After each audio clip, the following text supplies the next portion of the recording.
The village in it with a map and a plan. No place too tiny for this determined man. Crossing the counties one by one, you'll see in every English corner a bit of history.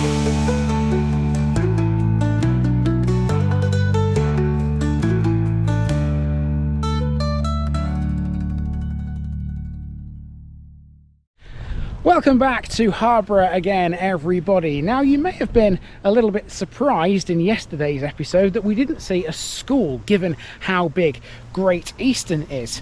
Well, Great Eastern's children have to come to the next village over. Between the two villages, you find a school, and that's where we're going to start this very short episode, because apart from the school, the only thing of note really is the church in the village itself. This is Bringhurst.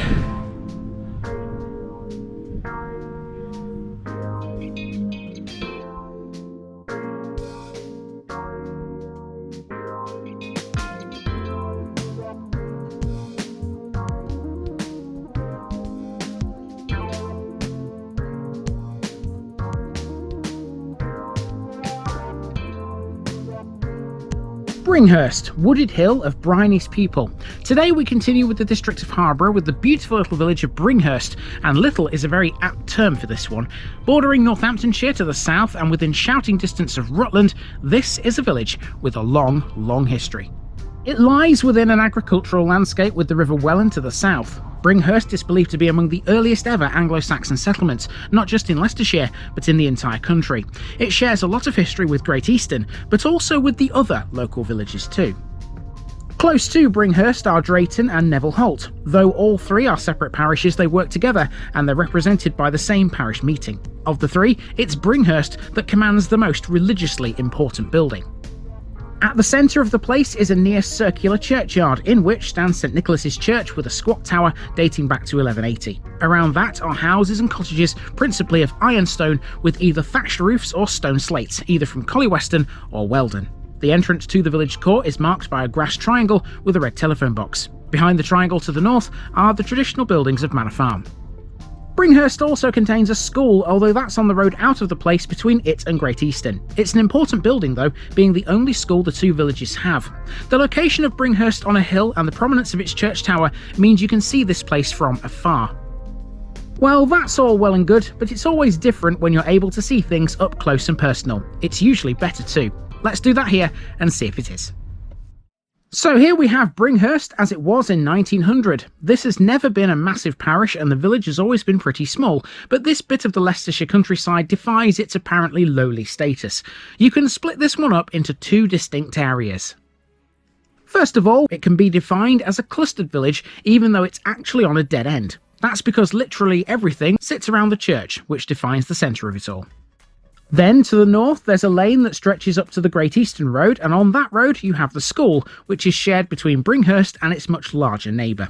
Aside from those, it's all farmland. Let's zoom in and take a closer look. So here you can clearly see those two areas better. We'll get things started by taking a look at the school, which today is still in its isolated position away from everything else. Then we'll drive into the village before walking to the church. We'll pass practically everything else on the way. So this is the school, Bringhurst Primary, which is part of the David Ross Education Trust. This was built in 1875, and earlier this year it celebrated its 150th birthday with a huge celebration. It took the form of an afternoon fete held within the school grounds. The sun-soaked event welcomed former pupils, teachers, families and friends who joined the current children. As part of the festivities, the school even had a visit from the local Welland Valley Highlands herd. There's around 150 pupils who attend this school. Before it existed, Bringhurst, as far as I'm aware, never had an earlier school. Children from Great Eastern attend this one today. Beforehand, they were taught in that tiny building on Banbury Lane that we learned about yesterday. Although it's positioned in a relatively isolated spot, the school has had a few problems with traffic. In 2010, some long-standing road safety fears were highlighted by a 6-car crash outside the school gates. Let's hope there's no accidents here. Let's have a drive down into the village now, which takes next to no time at all. See you shortly at the village green, where we'll encounter the red telephone box and a collection of adorable cottages, some with thatched roofs.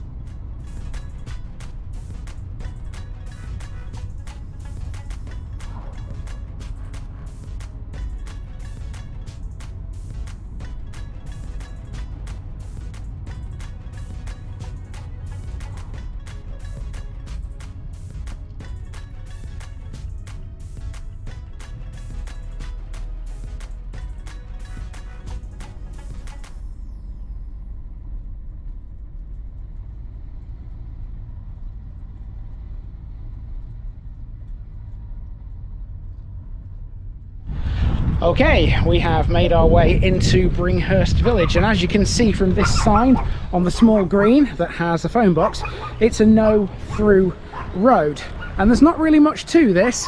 From this green you'll walk for about, I don't know, 2-3 minutes, and then you're at the church, and that's really the only other landmark in this place. So let's make our way to the church and see what it's got.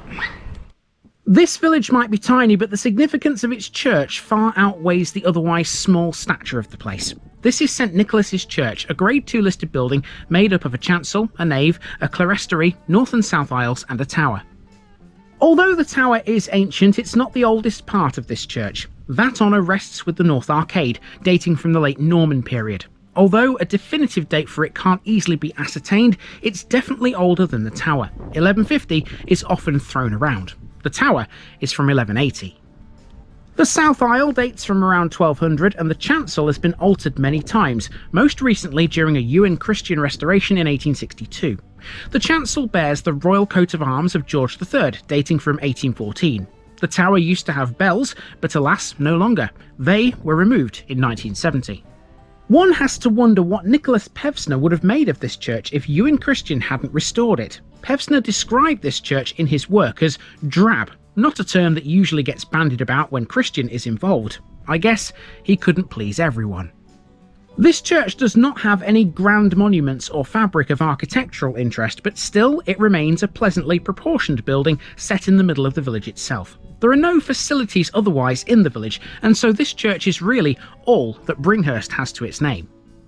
But what all of that doesn't tell you is exactly how long Bringhurst has been a major religious centre.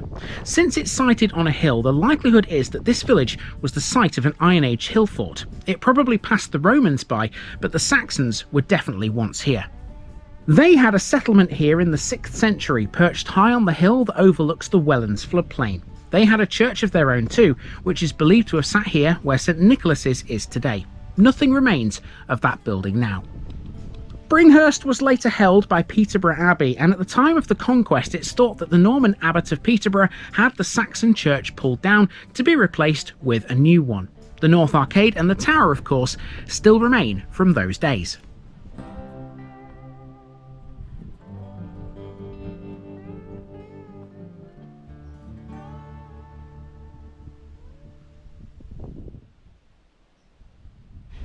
Okay, so as you can tell from that last shot there, we are at the end of the lane. You can go no further in your car. You can on foot, because there's a footpath at the end of Bringhurst here, and that'll take you out into this lovely countryside. There is a view over there, it's kind of obscured by trees. The footpath in question is the Jurassic Way. You're 2 miles away from Cottingham here.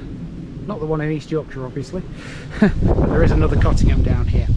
So, for us, we are going to make our way back to the car again, which means passing the church and checking out the rest of Bringhurst. There's not a lot to it. To fill the rest of this episode, we'll take a walk up from the church to the cemetery, which occupies a separate plot of land between the village green and the school. If you were looking closely, you might even have spotted that on our drive down. As we learned a moment ago, the village antedates the Norman conquest and was one of the first Anglo-Saxon settlements of Britain. Peterborough Abbey acquired Bringhurst in around 700 AD, so think the historical experts on such matters. The land was given by Ethelred of Mercia to Medeshamsted Abbey at about that time. Medeshamsted, of course, was the old name for Peterborough. In addition, a confirmatory charter from the time of Edward the Confessor speaks of a church here.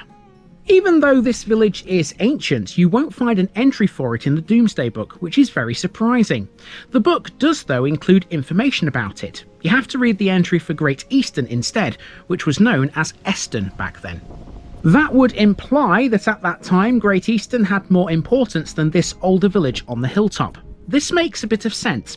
By the 13th century, most villages were growing in population, but Bringhurst wasn't. And why? Well, it was badly sited. Hilltops weren't easy to expand upon. The name of the village is interesting. Nobody knows what this place was called in Saxon times. The earliest known mentions of it refer to the place as Bringhurst. Other variations include Bringhurst, Bringhurst, Bringhast, and Bringhaste. Bringhurst comes from the personal name Briney, derived from the Old English word brine. That means fire or flame. Hurst means wooded hill in Old English, which in turn is related to the word Hurst or Horst in Old High German.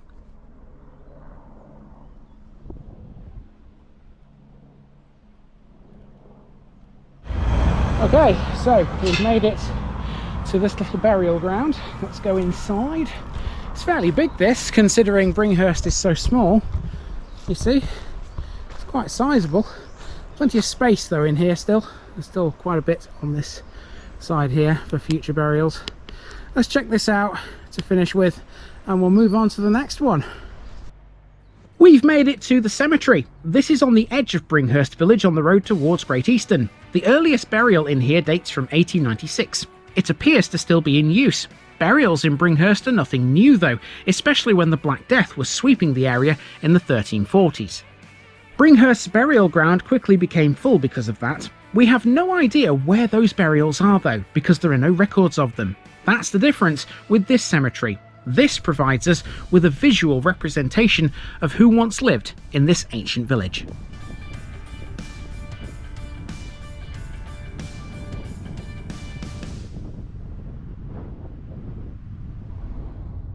With Bringhurst in the books, it's time we made for the next one, and we don't have to go very far. Just to the northwest is a beautiful little settlement based around a gorgeous village green with one of the smallest churches in Leicestershire. That's got to be worth coming back for tomorrow, right? See you later.